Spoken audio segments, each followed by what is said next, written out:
Okay, so this next part of the training relates to our organisation and how we organise ourselves. A little bit, I'm going to provide an overview of the Hubbard management system. This is the management system that sort of forms the backbone of the business. Talk a little bit about the organising board and how it works, what it means, so you understand it a little bit, the importance and the use of statistics, and really how we operate, function and manage the business. So it's just to provide you a bit of an overview about how we basically operate and the platforms that we've chosen to use within our business. So the Hubbard management system, a bit of an overview. The Hubbard management system was developed by a guy called L. Ron Hubbard. He's a guy that he's probably most renowned for developing the whole Church of Scientology as a platform. And then when that thing grew, he built a management system, and then it really got used externally by other businesses. I'm not a Scientologist, I'm not really related to it, I'm not too bothered about that side of it. It's not really, I don't really have any interest in it. But as a management system, it's pretty amazing. Yeah, so I don't know many systems that deal with what he's, I don't even know how he's come up with stuff. It's just incredible.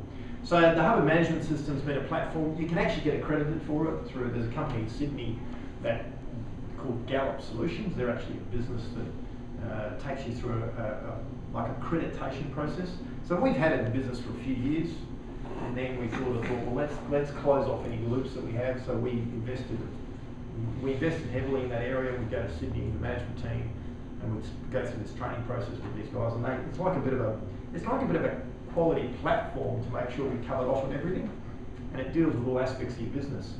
And as you know, we're ISO 9001 accredited. Okay?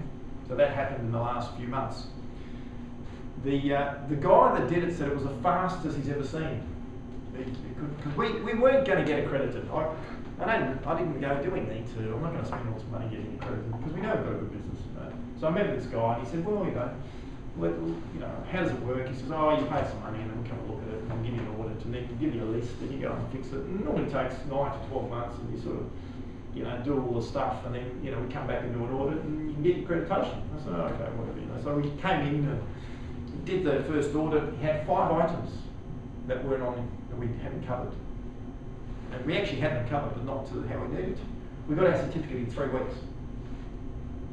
So Credit emails me the certificate. I'm like, I was a bit, I'm going, what's that? She goes, that's the certificate. I go, certificate of what? She goes, oh, the ISO 9001. I go, we're accredited. She goes, yep.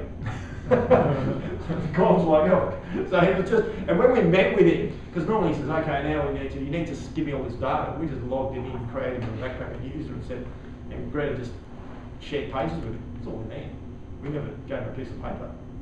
So it was great for us to, what it demonstrated was the thoroughness of this management system, because it covered off on everything. There was really no gaps.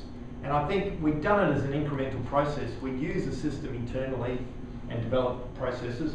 Then we'd gone with the external company to get accredited using this system and certified. And then that really provided the platform for the ISO 9001, which is pretty cool. Yeah. So this is and I guess this system's been around for 5 decades, 6 decades.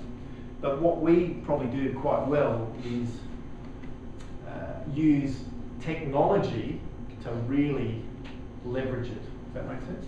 Because in the day this came out, we've had to interpret how we do things, because it's all about an office and communications, and you have a board. An example is you need to have a thing called the OIC, which is the Organisational Information Chart.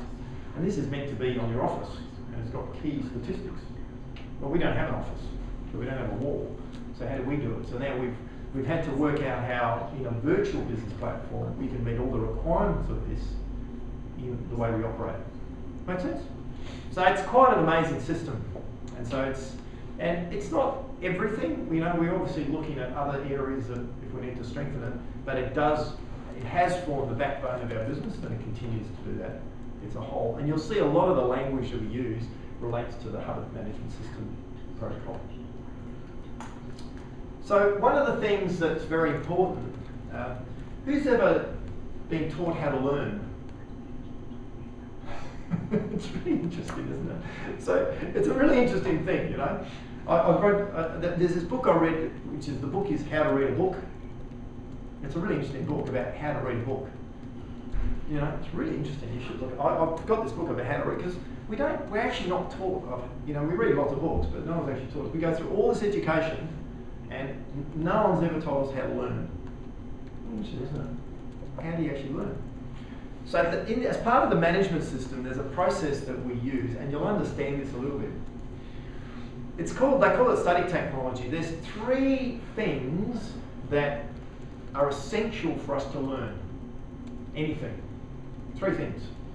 So the first thing that really assists our learning or prevents us from learning is a lack of mass. Right?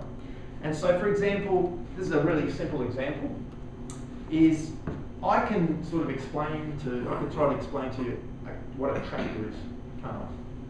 So you can close your eyes and go, okay, if everyone closes their eyes and go, oh, it's a tractor, you know, they're normally red, you know, they've got 4 wheels, you know, the back wheel's bigger than the front wheel, and everyone will get a slightly different idea of what this thing looks like. It's quite hard, isn't it? You can look at a picture of a tractor and go, oh, yeah, okay. But actually what's better is a tractor. You go and sit on a tractor and go, oh, this is a tractor. That's mass. So you can present mass by pictures, images, graphics, or physical objects. So what really assists us in learning is mass. And if we have a lack of mass on something, it's really hard. And that's all, it makes it really hard for us to understand. So we're quite conscious about, in the process of how we built our training protocols, to make sure there's mass built into it. So when you hear that, you'll hear our guys, you know, they'll say, I've got a lack of mass on that. You need to give me some mass on that. That's the language that we have, which means, okay, which means there needs to be some practical part of it, or I need to share an image. We use lots of graphics or images or pictures, or really important. So if you don't have enough mass on something, you can get stuck. Yeah? The second thing is too steep a gradient. Right? This is a thing that is a real stumbling block for learning. So basically, if we have, when you're learning, it's all about steps, isn't it? If the gradient's too steep and you don't square off on something here, and it never gets cleaned up, then it always prevents you from really forming that platform. So, you know, we know an example, if you've got a small child, you know, always riding bikes, you know, you don't get, you know, let's stick a kid on a bike and go, you know, you go gradient, and then you start with a tricycle, and you put 2 trainer wheels on. Not a good idea to put 1 trainer wheel on, sometimes works. You know, they always go. But you know, this is a gradient process. It's a classic gradient process, isn't it? You know, so this is why eventually, and then you take the wheels off and off. So if the curve's too steep, it's really about steps and processes. It's the same when, you know, we learned to drive a car years ago. But when you learn to drive a car, it's a whole mass thing, isn't it? You know, I did that with my daughter. You know.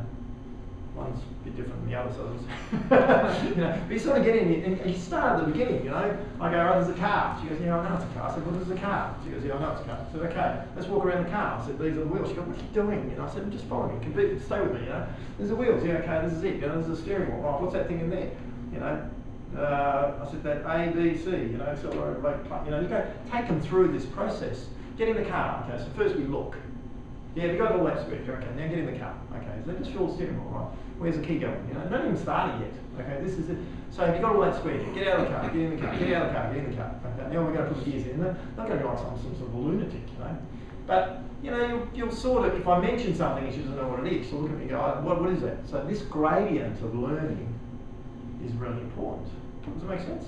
Yeah. And so then, you know, that's just how you sort of, you know, if you're training someone, Dan does it exceptionally well. But you'll notice how we train and how we take them through things. It's about this gradient process. And we want to make sure that you've got something squared. Sometimes you have to go back. Sometimes it's been missed or there's something missing. And if there's an issue here, we go, okay, we've got to come back here. What's been missed? Yeah? So just be conscious of that in your own learning process about gradient. Is it too steep? I mean, you're missing something. You just need to stick your hand up and say there's something missing. The other thing which is quite interesting is this is a really big one. right? Misunderstood words. It's probably the major stumbling block. So, who picks up a book and you start reading it and you get to a word and you don't know what it means? You can't even pronounce it. Sometimes it's like, I don't know, it can be French or something. So what do? We go, no, we go, and then we just keep moving on. And every time you see you go, and you just get some idea in your head about what you think it means, doesn't it? And you just keep, and then you come up across another one. So, and this is how our mind works. It sort of operates like this. You're reading something, you go, and you go, oh, I don't know, it's just one word. And then there's another one, and then your mind's going back to this word again. You know, it's got your attention. There's another word. And after about 3 or 4 pages, you go, I don't like this book. You know, I'm just done, and you Has that happened before? Interesting, isn't it? You know, so we all do that. It happens. What we've learnt is, you know, it's everything in context. Have you heard that? It's all about context. You don't have to actually know the meaning of a word, you know. So you just sort of do it in context. Actually, it's not true. It's actually very, very important that you understand the meaning of the word. And it drives people nuts. Because what will happen is I'll sit down with anyone, a lawyer, and they'll go, what does that mean? He goes, sorry. I said, what does that mean? Oh, you won't understand. Try me. Explain it to me. I'll look it up. And then I'll say, to him, what do you think it means? No idea. No idea. He goes, what does that mean? He explained it to me. I said, no, I've looked it up. It doesn't mean that at all. He's like, oh, okay. It seems to mean that. Is that correct? Because actually, what you'll do is you'll adopt someone else's understanding of it. So what happens as you move into a new space? You just have to make sure that as soon as you see a word you don't understand, you need to look it up. If they're on there, you go, type it in straight away and look it up. Yeah? Because there's words that you think mean something that actually don't. And there's words that, as you move into a new space, there's words you've got no idea around it. And so if you really want to help your learning and your ability to study something, just make sure you look up words. You get into the habit of always looking up words. You know, Dante comes across to me and goes, what does that word mean? I go, well, it looks like a walking dictionary. I said, go look it up, you know. Just type it into Google, definition now. I mean, it's pretty easy, isn't it? So don't underestimate the importance of this. Peruse. Yeah, so one of the things, and I guess an example of that is, this is a Challenger Institute of Technology. That's really interesting.